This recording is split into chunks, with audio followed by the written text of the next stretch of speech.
Like মানে হলো পছন্দ করা, আর লাইকস মানে হলো পছন্দ করে।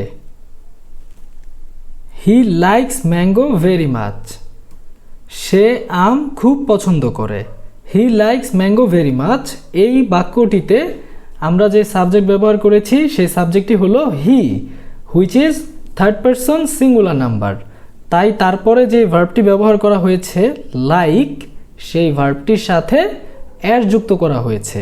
সাধারণত প্রেজেন্ট ইনডিফিনিট টেন্সের বেলা সাবজেক্ট যদি থার্ড পারসন সিঙ্গুলার নাম্বার হয় তাহলে ভার্বের সাথে অ্যাস বা ইএস যুক্ত করতে হয়।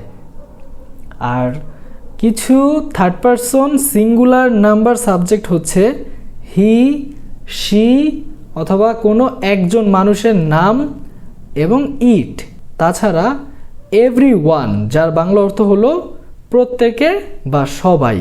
এই এভরিওয়ান সাবজেক্টটি থাকলেও তারপরে যেই ভার্বটি থাকে সেই ভার্বটির সাথে অ্যাস বা ইএস যুক্ত করতে হয়। লাই মানে হলো মিথ্যা কথা বলা, আর লাইস মানে মিথ্যা কথা বলে। এখানে লাই ভার্বটির সাথে আমরা জাস্ট একটি অ্যাস যুক্ত করে দিয়েছি।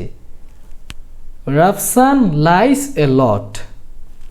রাফসান অনেক মিথ্যা কথা বলে। Then we have trust.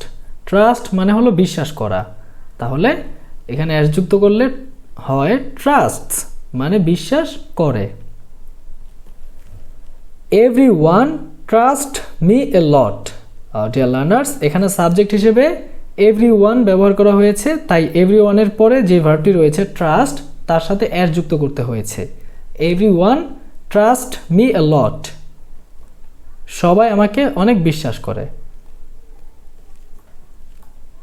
Try মানে হলো চেষ্টা করা, আর ট্রাইস মানে হলো চেষ্টা করে। এই ট্রাই ভার্বটির সাথে শুধু ইএস যুক্ত করা যায় না, এখানে ওয়াইটির পরিবর্তে অর্থাৎ ওয়াই বর্ণটির পরিবর্তে আই লিখতে হয় এবং তারপরে ইএস যুক্ত করতে হয়। TRIES, tries. Anik always tries to help others. Anik সবসময় অন্যদের সাহায্য করার চেষ্টা করে। স্টাডি মানে হলো পড়াশোনা করা, আর স্টাডিজ মানে পড়াশোনা করে। এখানেও ওয়াইয়ের পরিবর্তে আই ব্যবহার করা হয়েছে এবং তারপর ইএস যুক্ত করা হয়েছে। She studies 8 hours a day. ও দিনে 8 ঘন্টা পড়াশোনা করে। কুক মানে হলো রান্না করা, আর এস যুক্ত করলে হয় কুকস, যার মানে রান্না করে। আবার আরেকটু সম্মান দিয়ে বলতে চাইলে বলতে হবে রান্না করেন। She cooks very well. তিনি খুব ভালো রান্না করেন।